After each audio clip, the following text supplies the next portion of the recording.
मैं सभी से ये दौर आप देख रहे हैं। इस वक्त मेरे साथ में मौजूद हैं एनसीपी के कार्यकर्ता शादाब शेख, जिनका जिस तरह से माहौल जो मोगरा में चल रहे आरोप प्रति आरोप, एक दूसरे के ऊपर आरोप लगाना और आरोप सहमति और ऐसा वैसा, और अभी कुछ दिन पहले ही जो है एक सहयोगी चैनल पर एनसीपी के कार्यकर्ता बबलू शेमना का भी जो है एक वीडियो वायरल हुआ था, जिसमें उन्होंने भी कहा था कि अजीत दादा गुट के लोग जो है वो शरद पवार की एनसीपी के जो कार्यकर्ता हैं उनको अपनी तरफ खींचने के लिए उनको पैसों से खरीद रहे हैं।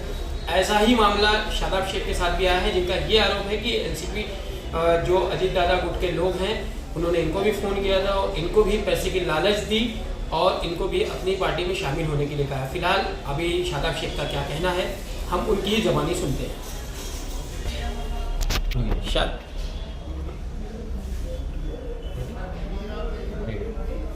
शादाब भाई, जिस तरह से अभी आपने हम लोगों को ये बताया कि आपको एनसीपी अजीत पवार गुट के कुछ लोगों का कॉल आया और शायद आपको पैसे से जो है ख़रीदने की कोशिश की जा रही है, क्या कहना चाहेंगे आप? हाँ, देखिए फ़ोन दोपहर में मेरे को फ़ोन आया कि आप एक काम करिए कि एनसीपी अजीत पवार साहब के उसमें आप आ जाइए, आपको क्या चाहिए, पैसा चाहिए, क्या चाहिए, तो आप ज्वाइन कर लीजिए। आपको किसका कॉल आया था? हाँ, आपको किसका कॉल आया था? एनुअल नंबर से कॉल आया था।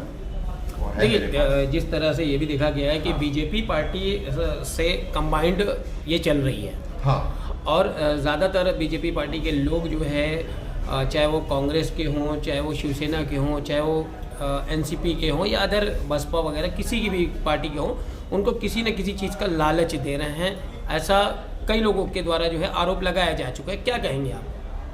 देखिए, ये तो जो भी बीजेपी के साथ में गया है उनकी रणनीति ही हुई है, तोड़ो और जोड़ो, पैसे से खरीदो चाहे उनको ईडी से खरीदो, ईडी से धमका कर खरीदो, लेकिन अपने में जोड़ो।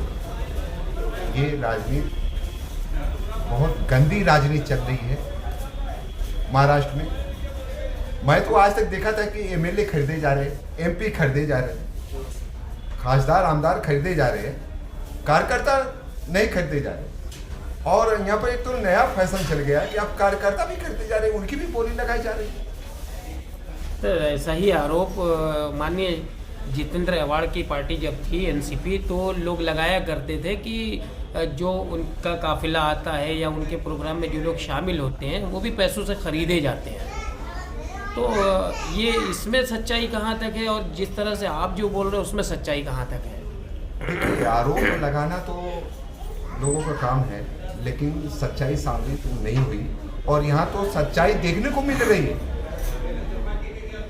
पार्टी कौन बनाया? एनसीपी पार्टी कौन बनाया? शरद पवार ने। शरद पवार साहब। शरद पवार का सिंबल चोरी कर लिया गया। तो शिवसेना भी तो उद्धव साहब ने बनाई थी ना। तो उदय ठाकरे साहब ने भी बनाया था, उनका भी ये सिंबल चोरी हुआ, दादागिरी से हुआ, क्योंकि सरकार उनकी है, मशीनरी पूरी उनके साथ काम कर रही है। तो जिसको चाहे कर सकते हैं, ईडी की नोटिस डलवा सकते हैं, उसको अंदर ठूस सकते हैं। लेकिन अभी मामला तो सुप्रीम कोर्ट में गया है ना। मतलब आप इलेक्शन कमीशन के फैसले से सहमत नहीं है? बिल्कुल सहमत नहीं है।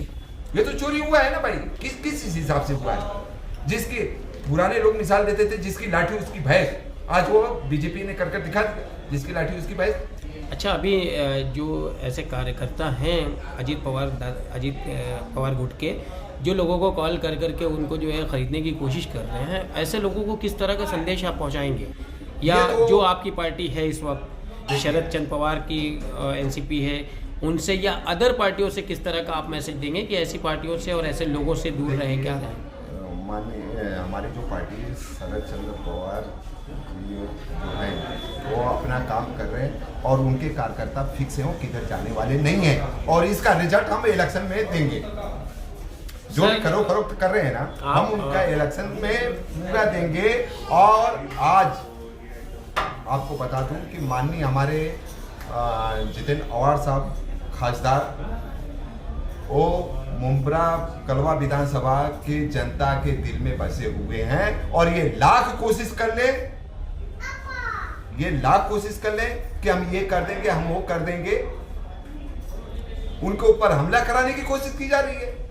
अभी आपने देखा ना जी, अभी उनके ऊपर देखो कि कोशिश हमला कराने की कोशिश की जा रही है, सुपारीबाज दी जा रही है, ये डरवाया और धमकाया जा रहा है। लेकिन शादाब भाई, अभी आपने जिस तरह से कहा कि शरद पवार जी के जो पार्टी के लोग हैं, जो कार्यकर्ता हैं, वो उनसे मंझे हुए हैं और वो कहीं नहीं जाने वाले हैं, तो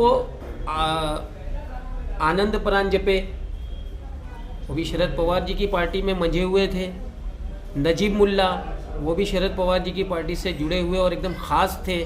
तो ऐसे कुछ चुनिंदा लोग हैं जो एकदम खास और राइट हैंड माने जाते हैं, तो वो पार्टी छोड़ के जा सकते हैं। देखिए मैं इसका खुलासा कर रहा हूँ। सबसे बड़ी बात ये, जब चचा भतीजे को छोड़कर जा सकता है तो दूसरे अन्य कार्यकर्ता क्यों नहीं जा सकते? देखिए, उनका आपसी मैटर था, चचा भतीजा का आपसी मैटर था, ठीक है।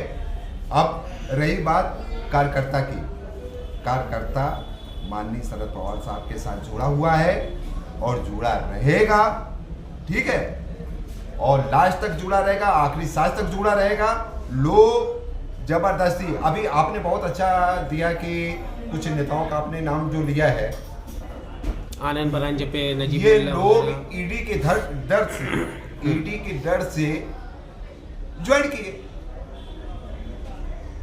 ईडी के डर से ज्वाइन किए कि हमको ईडी से बच जाएंगे, क्राइम से, क्राइम लोगों के ऊपर है, तो उससे बचने के लिए सुनिए पत्रकार महोदय, सुनिए ना, उससे बचने के लिए कहीं किसी का सहारा लेना पड़ेगा। आज बीजेपी क्या है? वॉशिंग मशीन है, क्राइम कर जाओ, वहां पर धुल जाएगा, नहीं तो जगह रहोगे तो क्राइम। शादाब भाई, ईडी का डर उसी को रहता है जिसने ब्लैक मनी अपने पास रखा हो। हाँ, तो मतलब डर का है कि अगर आप सच्चे हो, आपके पास ब्लैक मनी नहीं है। वही पत्रकार महोदय बोल रहा हूँ कि एक कार्यकर्ता के पास क्या रहेगा। मान लो खासदार है, आमदार है, हो सकता है कि उनके पास रहे, लेकिन एक कार्यकर्ता के पास क्या रहेगा? कुछ नहीं। वो तो बेचारा झंडा लेकर होता है ना, पार्टी के लिए काम करता है, उसको क्या मिलेगा? उसको खरीद फरोख्त। आज मिसाल हो गई, एक मिनट पत्रकार महोदय, आज एक मिसाल हो गई है कि एक एमएलए, खासदार, आमदार और नगर सेवक की खरीद फरोख्त होती थी। आज पूरे भारत में ये महाराष्ट्र में पहली बार देखा जा रहा है कि कार्यकर्ताओं का भी खरीद फरोख्त हो रहा है। ये क्या है? आप अपनी पार्टी के लोगों से किस तरह का आग्रह करेंगे अगर ऐसे कॉल आए तो? देखिए, अभी हमारे पार्टी में बबलू सिमरन ने अभी उन्होंने खुलासा किया और ऐसे कितने भी हैं खुलासा करते रहेंगे, और हमारे पार्टी के पदाधिकारी कोई भी किधर भी कार्यकर्ता छोड़कर नहीं जाएगा। इंजीनियर ने मुझे बोला था। उसी में जो अभी देखिए, अभी हाल ही में न्यूज आई थी कि एक महाशय ने बोला कि जितेंद्र आव्हाड साहब एक पंचायत इलेक्शन नहीं जीत सकते। तो मैं उनको मैसेज देना चाहता हूं कि आपने किसके बल पर इलेक्शन जीता? ठीक है, 2024 का इलेक्शन आएगा